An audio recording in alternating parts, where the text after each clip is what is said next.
অর্জুন সেখান থেকে চলে গেল 12 বছরের বনবাসের জন্য।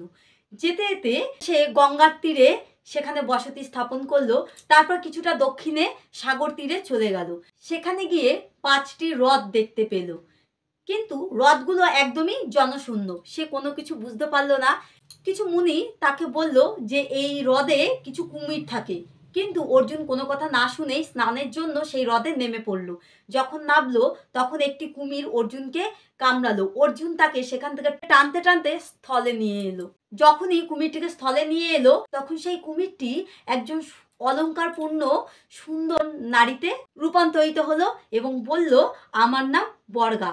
আমি আমার 4 সখীকে নিয়ে ইন্দ্রলোক থেকে ফেরার পথে এক ব্রাহ্মণকে দেখেছিলাম এবং তাকে ভীষণই বিরক্ত করি, এবং সেই ব্রাহ্মণকে এতটাই বিরক্ত করি যে ব্রাহ্মণ আমাদেরকে অভিশাপ দিয়ে দেয় যে তোমরা 100 বর্ষ পর্যন্ত এই জলে কুমির হয়ে থাকবে।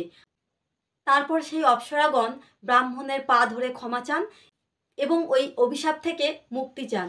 কিন্তু ব্রাহ্মণ বলে 100 বছর পর একজন পুরুষ আসবেন, এসে তোমাদেরকে উদ্ধার করবে। ততদিন পর্যন্ত তোমাদের এই কুমির হিসেবেই এখানে থাকতে হবে। আর সেই অর্জুনই ছিল যে এসে বর্গাসহ তার 4 অপ্সরাকে অভিশাপ থেকে মুক্ত করলেন।